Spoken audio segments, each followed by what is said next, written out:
Cuando la violencia entra a nuestras casas, acapara nuestros parques y llega hasta las canchas, ¿qué nos queda por salvar? Bueno, de eso vamos a hablar pues muchísimo más adelante, ¿no? Pues un tema que a todos nos conmueve, aficionados o no al fútbol. Este es un asunto de todos y tenemos mucho al respecto. ¿Cómo estás, Pam? Muy bien, triste, la verdad es que... Sí, a mí me dio mucha tristeza. Sí. Mucha tristeza. Y no creo, lo comentaremos al rato, pero creo que no es un fenómeno aislado. ¿Cuántas semanas llevamos aquí contando hechos de suma violencia, de una crudeza irreal? Entonces, bueno... De una maldad. Exacto. De una maldad de la sociedad mexicana. Y fue el reflejo de eso, ¿no? Sí, claro. A ver, si estamos en un país, porque es una realidad desafortunadamente, en el cual arrojan cuerpos por todas partes, ¿por qué no llegaría este tipo de cosas? Desafortunadamente, el fútbol está en todas partes. Pero bueno, pues ni hablar. Hoy es lunes, ¿no? Eso soba mi corazón un poquito, porque el lunes es el día más bonito de la semana. Muy bien. ¿No? Para ti. Y Para lo ti. Hoy lo respetamos, no nos vamos a pelear. Pocho, Pero no te vamos a ya estoy discutir. convenciendo de que es el mejor día de la semana. No lo vas a lograr. Vas a ver que sí. Cuando celebremos el 25º aniversario de DPC. Así sí, la neta, sí. Tienes razón, el lunes es el día más bonito. Seguramente. Bueno, bienvenidos, comenzamos. La nota del día. Pues ya lo comentábamos, este fin de semana se vivió una tragedia en el Estadio La Corregidora en Querétaro. Supuestos aficionados y miembros de las barras del Atlas y Gallos se enfrentaron, dejando como saldo 26 personas heridas. De repente empezamos a ver cómo aficionados de Querétaro empiezan a correr de fuera de su zona y venían hacia nosotros. Venían por el lado derecho y de repente vemos que empiezan a salir del lado izquierdo para acorralarnos. Vemos cómo se frenan en la zona familiar y le empiezan a golpear a familias del Atlas. La violencia se desbordó en el Estadio de la Corregidora de Querétaro en el minuto 60 del encuentro entre el Atlas y el Querétaro. En ese momento sigue corriendo toda la manada hacia nosotros y nos encapsularon. Y la policía, en lugar de ayudarnos o algo, empezó a abrir todas las rejas para que nos pudieran golpear. Probablemente estaban todos ya puestos de acuerdo porque era una revisión bastante estricta para nosotros, tanto que no podíamos pasar monedas, llaves, cartera, cadenas, pero ellos tenían picayelos, unos traían pistola, no sé dónde sacaron una pistola, traían piedras, navajas. Es una tragedia porque aunque no hay muertos, no podemos decir que no es una tragedia.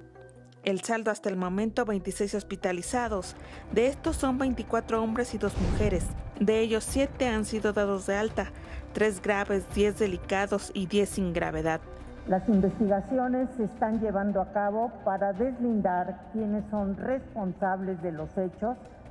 Bien pueden ser aquellos que participaron en los mismos o incluso, y lo dijo contundentemente, los funcionarios y autoridades que pudieran tener algún grado de responsabilidad. Se debe de actuar con todo el peso de la ley. Por supuesto que estoy en comunicación con la directiva del Atlas, tratando de mantener comunicación. Encontramos una familia que pues se tentó el corazón y nos ayudó a salir de ahí. Yo traía la playera, su hijo me regaló su sudadera. La Fiscalía de Justicia de Querétaro abrió una investigación por homicidio en grado de tentativa y por violencia en espectáculos deportivos. La empresa de seguridad privada no llevó todos los elementos que tenía que haber llevado para cubrir el evento. La noche del sábado, decenas de aficionados de Atlas en Jalisco se congregaron en el estadio y colocaron veladoras por los heridos tras la barbarie. Los aficionados que viajaron a Querétaro para el partido regresaron sin incidentes en autobús, escoltados por la policía de Jalisco. Al arribar o empezar a arribar los autobuses, nos dimos la tarea de dar la atención a las personas lesionadas, ¿no? Teniendo un total al momento de 15 personas atendidas. La jornada 9 de la Liga Profesional de Fútbol se suspendió y en 2 días se emitirán las sanciones que se impondrán. Un día negro para el fútbol mexicano. De Pisa y Corre, corresponsales y Karina Muñoz. Sí, vamos a hablar mucho de esto. Más adelante debe estar con nosotros Pablo Carrillo, ¿no? Nuestro compañero. Viene también, bueno, vamos a platicar con Mikel Arriola para hablar de de esto, que a mí sinceramente, no sé ustedes, a mí, y esta es una opinión completamente personal, ¿no? Lo quiero resaltar, me cuesta trabajo creer que no haya habido muertos. Qué bueno, ¿eh? Lo celebro, pero disculpen, me cuesta muchísimo trabajo creerlo. Y fueron suspendidos 4 elementos de la Secretaría de Seguridad Ciudadana y funcionarios del gobierno de Querétaro encargados del operativo en el Estadio La Corregidora. Los suspendidos son el director de la operación policial, el encargado de la unidad de campo, un policía y el coordinador de eventos y comisionado para el partido del 5 de marzo. Bueno, el futbolista mexicano Edson Álvarez, el famoso Machín, se quitó la playera de su equipo al término del partido de su Ajax en contra del RKC allá en Ámsterdam, en Holanda, para mostrar un mensaje. Debajo portaba una camisa blanca con la leyenda "No más violencia". Esto lo publicó en su cuenta de Twitter el equipo de el Ajax. Algunos de los equipos de la Liga MX condenaron los hechos de violencia en el estadio. A través de un comunicado, Cruz Azul invitó a mantener un ambiente de cordialidad entre las familias y los asistentes a los estadios. Por su parte, Pumas precisó: lo que se vivió en las tribunas es un acto de violencia que no debe repetirse, mientras que Chivas exigió que los responsables paguen las consecuencias. Y los Tigres pidieron un alto a la violencia y mostró su solidaridad con todas las familias afectadas. Y en la mañanera, el subsecretario de Seguridad Pública, Ricardo Mejía, habló justamente sobre estos actos de violencia en el Estadio La Corregidora.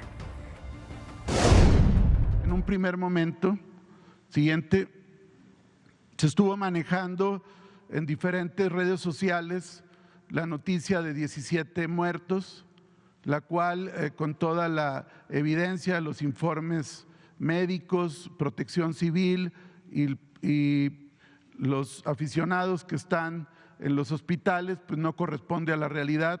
No hay ninguna persona muerta, afortunadamente. Hay 3, según el informe del gobernador, 3 heridos graves, 10 de carácter delicados pero estables, y otros tantos más, en un total de 25 personas que fueron hospitalizados. Nosotros reiteramos la colaboración. Por eso no hay detenidos. Es claro. Están, en vez de averiguar quiénes fueron las personas que lo hicieron, están revisando las redes sociales. A ver qué están diciendo en las redes sociales. ¿Es en serio? A ver, ¿eso qué? Insisto, qué bueno si es que no hubo muertos, lo cual a mí me cuesta trabajo creerlo, insisto. Pero bueno, qué bueno. Y sí, qué irresponsables quienes pusieron que 17 muertos, qué irresponsables. Pero al final de cuentas, y eso sí, a nadie le puede quedar una duda de que pudo haber muertos. O sea, si no hubo muertos, un milagro. Bueno, y si hay personas todavía gravemente heridas. Pero ¿qué? Lo que ella ha dicho, o sea, sí, no lo hace menos grave. Pero al señor de seguridad, el subsecretario, pues qué demonios le importa lo que hayan puesto en las redes sociales. ¿Eso qué?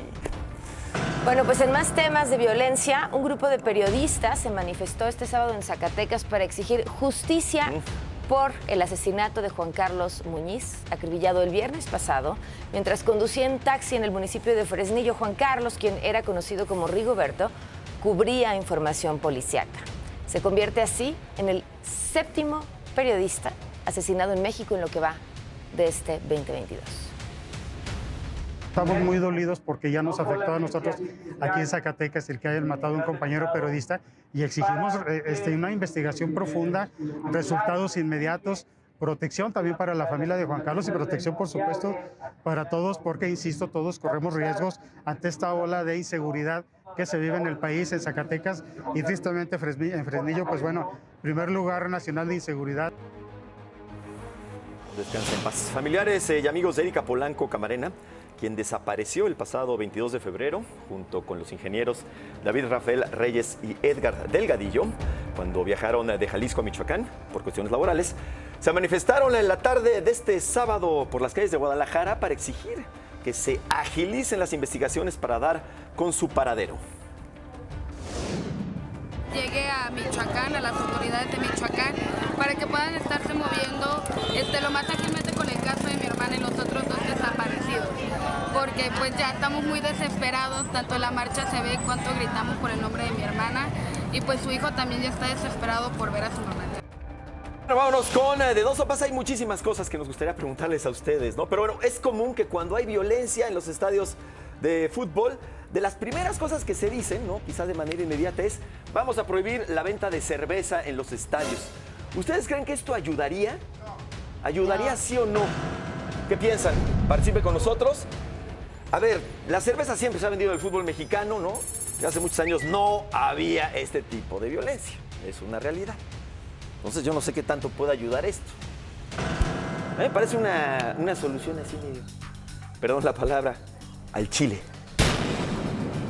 Me parece, digo, a ver, sí, obviamente que quizá controlen la venta un poquito, ¿no? Que quizá en el segundo tiempo que no se vende, pero a ver, si tú vas, o sea, yo tomo mucha cerveza en el estadio, o sea, no me embriago, pero sí me gusta. Y tú no por eso vas a poner violento. No, creo que el fondo es otro, ¿no? Es otro. La violencia es parte quizá de la forma, de lo primero a lo que le echas la culpa, pero lo que vimos, No, nos la cerveza. a ver, creo que no va por ahí, ¿eh? No va por ahí. Y la verdad, desde mi punto de vista, en algunas partes del mundo lo han hecho, hay que decirlo. ¿Y les ha funcionado? Pues, no sabemos. Pero bueno, participen con nosotros. Más o menos, les ha funcionado más o menos. Bueno. Oigan, pues justo las preguntas son esas, ¿no? De quién fue responsabilidad lo que sucedió, cuál es el fenómeno detrás de las barras y la violencia en el fútbol. Le agradecemos muchísimo a Hugo Sánchez Gudiño, investigador y académico de la Facultad de Estudios Superiores Aragón de la Universidad Nacional Autónoma de México, que además lleva muchísimos años dedicándose justamente a este estudio de la violencia en el fútbol. Muchas gracias por acompañarnos. ¿Y qué se puede decir sobre lo que vimos este fin de semana, Hugo?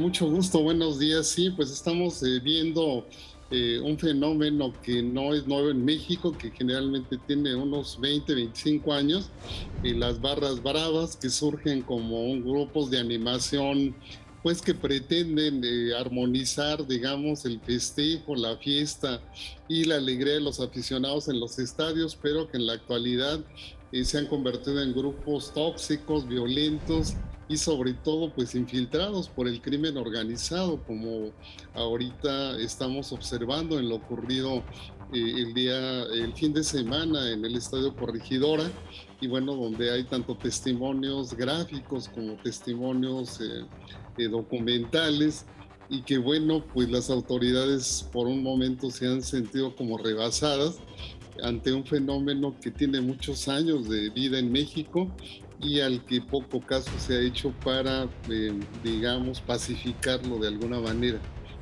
Hugo, ¿por qué existen estas barras? A lo que voy es, ¿por qué te volverías tú un aficionado de este tipo? Porque pues no ven el fútbol, se drogan, toman, golpean. ¿Cuál es la motivación que tú crees que tienen estas personas de volverse barristas en lugar de aficionados al equipo?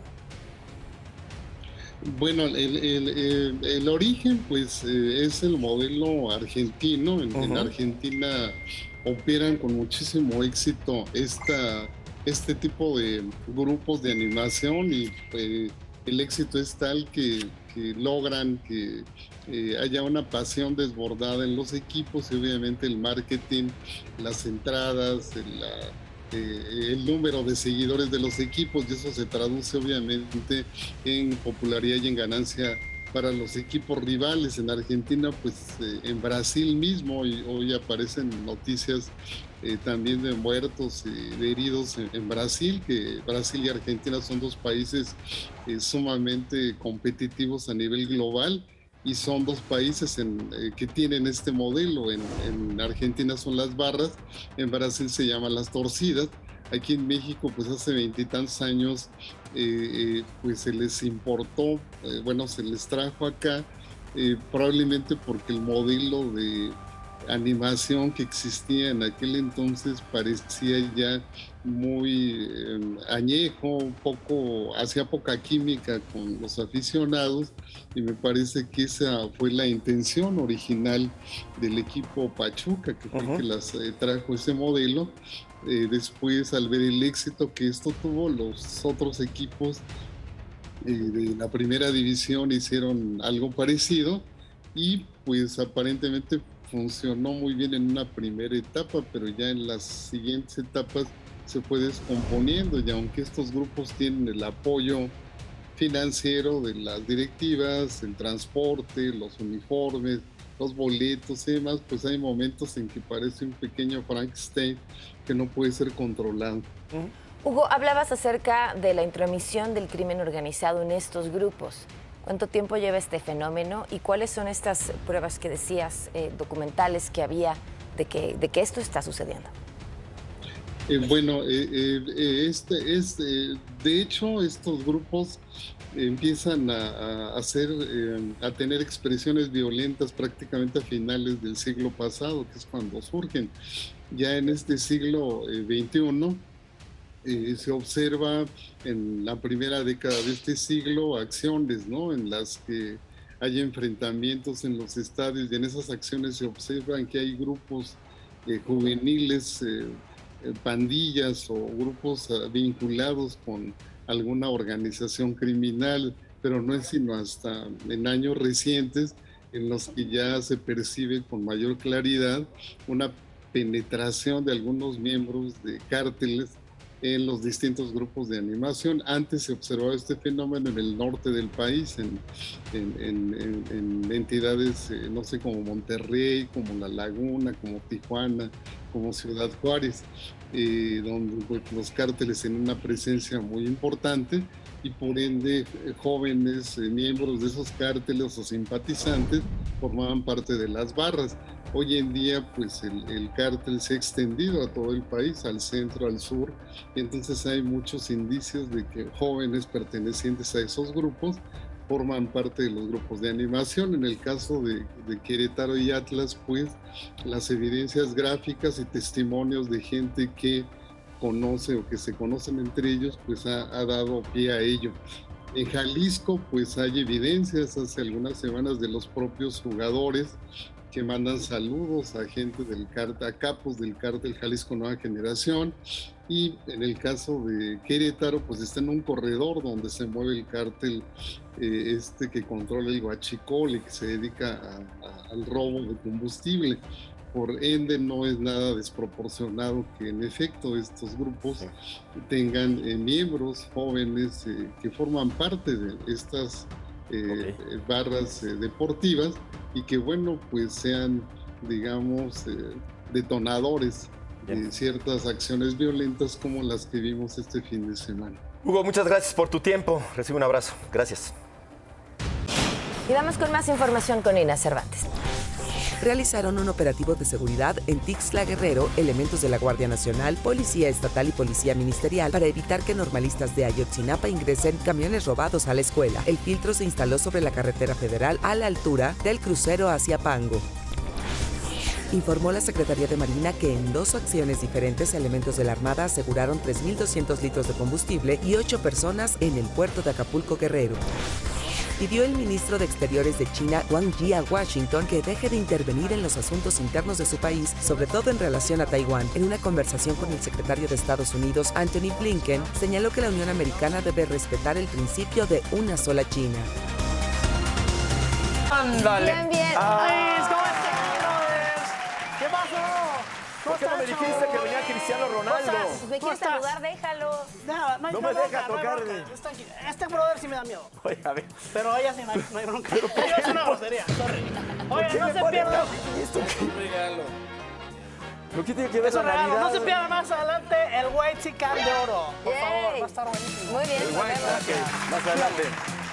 No, yo estoy aquí. Continuamos de pisa y corre entre nuestras tragedias y las del mundo. Rusia intensificó su ofensiva militar en Ucrania. En el día 12 de la operación militar especial, las tropas rusas recrudecieron los combates. La ciudad de Irpin, cercana a Kiev, fue atacada justo cuando civiles buscaban escapar. 2 proyectiles de artillería impactaron contra un puesto de control y 3 personas murieron, entre ellas 2 niños. Hasta el momento, los corredores humanitarios han fracasado. También en la ciudad portuaria de Mariupol, por segundo día consecutivo, falló el intento de desalojar a civiles. En tanto, el Ministerio de Defensa ruso advirtió a los países vecinos de Ucrania del riesgo que supone acoger aviones de guerra ucranianos utilizados en el conflicto. El Ministerio de Defensa de Ucrania difundió un video en el que se derriba un helicóptero ruso. El presidente de Rusia, Vladimir Putin, dijo que obtendrá sus objetivos en Ucrania por la negociación o por la guerra.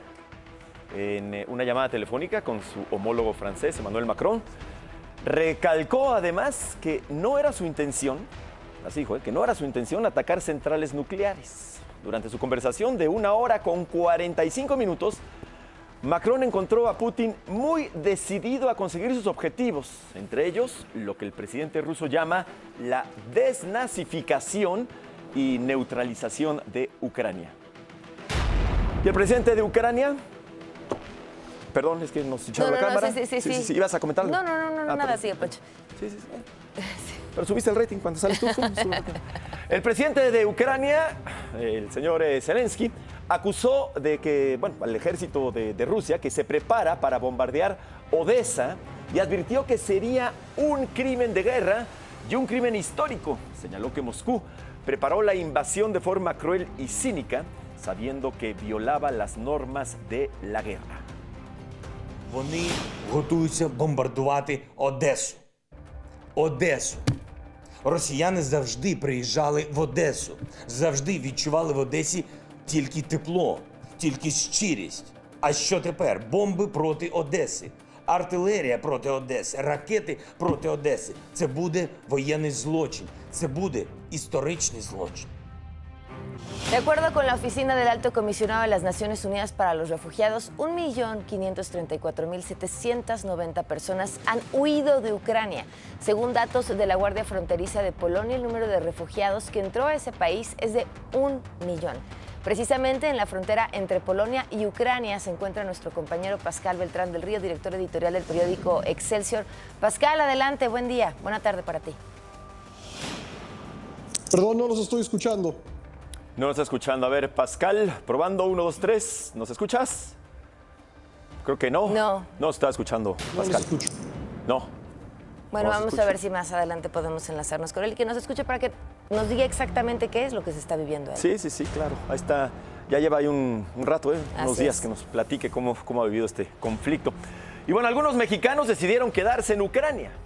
Un violinista, que es de Orizaba, Veracruz, vive en la invasión de Rusia. Se trata de Juan Pablo Elizalde, quien conversó con nosotros, con DPC. No duermes. O sea, puedes dormir como 3 horas en la noche y como que otras 2 horas en el día o algo así, pero no descansas. O sea, siempre tus emociones cambian durante todo el día. Juan Pablo Elizalde, de 28 años, es un mexicano que vive en Ucrania desde hace 6 años. Se fue para allá en busca de un sueño: hacer música.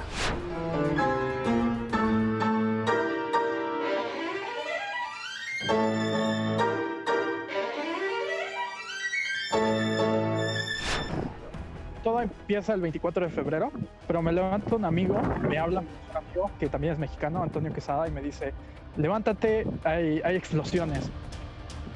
Y así como, ¿qué? Y le digo, ok, cuelgo, voy a ver la ventana y oigo una explosión con mi esposa y le digo, levántate, vámonos. Vivía en un departamento en la capital de Ucrania, Kiev. Esto cuando iniciaron los ataques, y escapó con lo que pudo. Fuimos a la casa de mi esposa, yo estaba en el segundo piso y de repente así oí una explosión, o sea, nunca lo había escuchado así en mi vida, nada. Y yo me bajo corriendo y me dice su abuelo, o sea, ¿dónde corres? Esto es guerra. Cuando la tensión aumentó en esa zona del país, tomaron la decisión de huir a las montañas, en Oblast de Zakarpatia. Nos ha tocado algunas cuantas evacuaciones. Bueno, ayer nos tocaron 3 evacuaciones. O sea, porque se oyen las alarmas en los pueblos más cercanos. Entonces, eso es lo que yo he vivido de la guerra. Intentará también llevarse a la familia de su esposa, que es ucraniana. Si ellos están más cerca de la frontera y salen, nosotros, aunque ellos salieran por Rumania, por Polonia, nosotros saliéramos por Rumania. Sí tuve la posibilidad, de hecho estaba cerca de Ivano-Frankivsk, porque de allí salieron el primer autobús de mexicanos. Pero yo me decidí quedar. Sin embargo, Juan Pablo está preparado de ser necesario para enlistarse en el ejército ucraniano. Y yo ya nada más me estoy preparando para lo peor. En serio, no sé qué va a pasar porque yo no quiero saber que la peor situación, porque mi esposa va a ir, o sea, se va a alistar a la guerra. si llega a pasar algo con su familia y yo voy a tener que ir detrás de ella. De Pisa y Corre, Jorge Gutiérrez Chamorro. Vamos a una pausa, tenemos todavía mucho que compartirles. No se vayan, regresamos.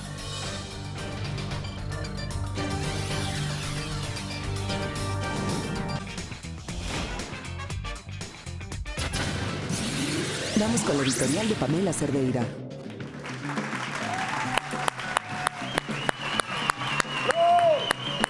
Lo que pasó este fin de semana es lamentable. Hasta hoy, ahorita que son las 8:37, no hay detenidos.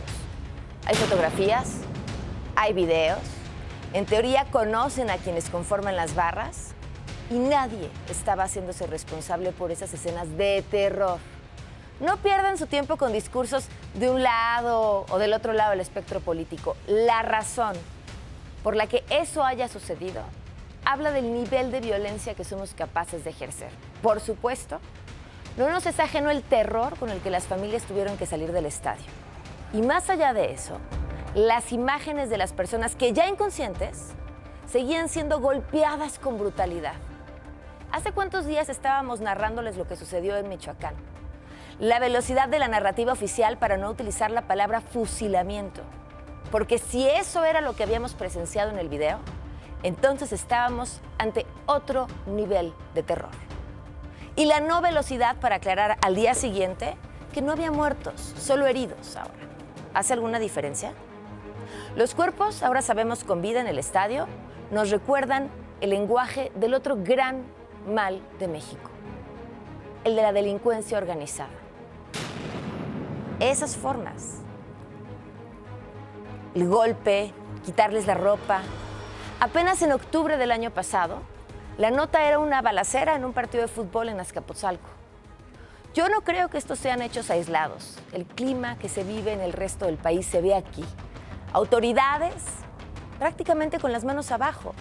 ¿Qué pasó cuando las personas tuvieron que dejar sus comunidades en Zacatecas? ¿Recuerdan? La Guardia Nacional hizo presencia, no para protegerlos, no para garantizarles la seguridad, sino para ayudarles a sacar sus cosas. Lo bueno es que en este país hay un grupo de personas comprometidas que sienten esa misma angustia que sentimos los ciudadanos y que están de verdad preocupados por hacer mejor las cosas. ¿Eso qué es? Son los diputados de Morena este fin de semana. Ah, bailan padre. Ay, perdón, me equivoqué de video. Ah, no hay video. Claro, es que no hay personas preocupadas por lo que de verdad está pasando en el país. Probablemente mañana las escenas que llenen sus pantallas y hoy, por supuesto, y las primeras planas de los periódicos serán las de las marchas feministas, en las que los actos que consideran violentos se dan realmente por un grupo muy pequeño de quienes estarán marchando. Todas las mujeres llevan en sus demandas un alto a la violencia. Cuando decidan argumentar el valor de una pared pintada, recuerden en las escenas que hemos estado viviendo estas últimas 3 semanas en las noticias. Y piensen que más importante que la crítica sería que todos, hombres y mujeres, estuviéramos gritando en las calles para exigir un freno a la violencia, a toda la violencia. Con los datos reportados por el INEGI, son los primeros 6 meses del año pasado, nos darían, escuchen bien, 95 homicidios por día en este país. Por eso insisto en mi pregunta. ¿Hace diferencia que no haya muertos en lo que sucedió en Querétaro? Porque los otros muertos siguen pasando todos los días y han permeado hasta el interior de nuestras casas. ¿Qué van a hacer? ¿Quién va a salvarnos?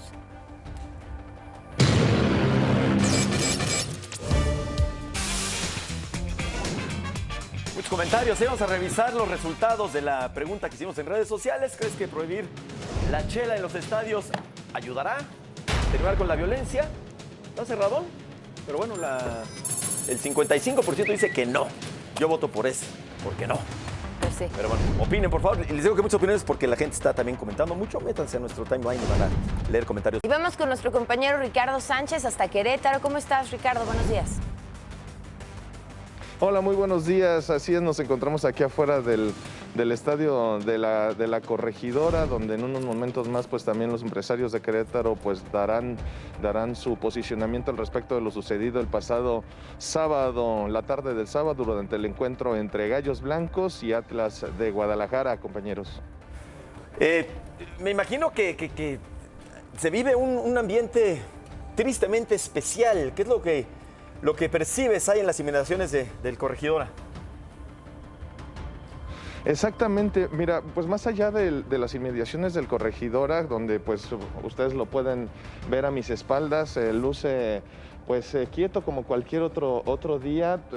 Con extrañeza podemos ver que no hay sellos de clausura a pesar de lo que ha sucedido. También de la misma forma, bueno, las autoridades hasta el día de hoy no han dado a conocer la detención de una sola persona. Hasta el día de ayer por la noche, pues sí, me expresaron que ya habían suspendido a 5 funcionarios públicos y que además también habían suspendido la actividad de esta empresa encargada de la seguridad privada durante este encuentro futbolístico que derivó en unos sucesos violentos sin precedentes, al menos aquí en la ciudad de Querétaro y mucho menos en el estadio de la Corregidora.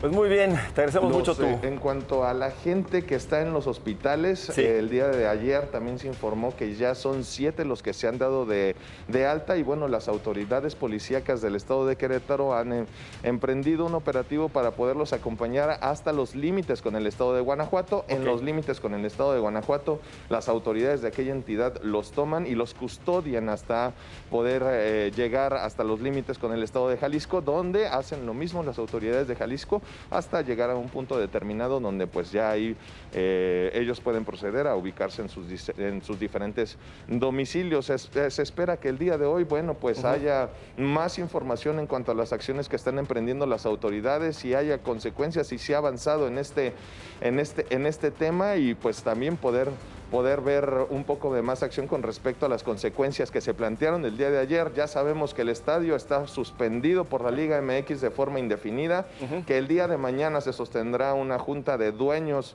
de los equipos de la Liga MX donde determinarán además qué es lo que se va a proceder con Gallos Blancos. Al menos Miquel Arriola, el presidente de dicha organización, ha dicho que nada está descartado, que incluso la desafiliación del equipo pues es factible a este punto, pero que se tendrá que discutir el martes. La comisión disciplinaria dictaminará después de un proceso expedito, dijeron, porque también urge concluir con este tema para poder continuar con el torneo, dictaminará cuál será el plazo de suspensión para el Estadio Corregidora y si Gallos Blancos tendrá que buscar una sede alterna en caso también pues de que no sea desafiliado o de que la sanción complementaria de los dueños, de la comisión de dueños, pues no contradiga pues estas opciones de la comisión disciplinaria. Así está el tema de Gallos Blancos y el tema de la gente, bueno, pues todos están ahora sí que muy impresionados con las imágenes que se han dejado ver en redes sociales principalmente durante este fin de semana. Se especuló mucho al principio, afortunadamente hasta el momento no hay un solo muerto de acuerdo a los datos oficiales que han de acuerdo a los datos oficiales, sí, que sin duda alguna que muchos cuestionan y muchos no creen. No es una semana normal para la gente que habitamos aquí en el estado de Querétaro. Un abrazo, saludos hasta allá, hasta Querétaro. Muchísimas gracias por el reporte tan completo. Gracias. Vamos con más información con Inés Cervantes. Venga. Acordaron el gobierno de la Ciudad de México y colectivas la ruta de la marcha con motivo del Día Internacional de la Mujer. El punto de partida será el Ángel de la Independencia a las 16:30 horas. La manifestación tomará Paseo de la Reforma. Seguirá su trayecto hasta Avenida Hidalgo para ingresar por la calle 5 de Mayo al Zócalo. Afirmó la secretaria de Seguridad y Protección Ciudadana Rosa Isela Rodríguez que la estrategia de seguridad, definida como abrazos y no balazos, no significa que el gobierno de México esté cruzado de brazos. Destacó que hay una tendencia histórica a la baja en homicidios dolosos en el país. Informó la Secretaría de Seguridad Pública de Tamaulipas sobre el desmantelamiento de una red de videovigilancia perteneciente al crimen organizado instalada en las calles de la ciudad de Reynosa. Detalló que fueron deshabilitadas más de 100 cámaras de video remoto conectadas de manera ilegal vía Wi-Fi a redes caseras y negocios locales. Ah, el gran Kiri. ¿Cómo están? ¿Cómo Muy buenos estás? días. Y mira, preocupados. En Sale el Sol, por supuesto, estamos preocupados porque la violencia ha atacado lo más importante que tenemos, que son los núcleos familiares. Y precisamente nos unimos, ¿no? Toda la producción, todos mis compañeros, al dolor que puede embargar a todas las familias que fueron violentadas este fin de semana en un partido de fútbol. Se nos hace extraordinario. Lo que dices es clave, ¿eh? Es de familias.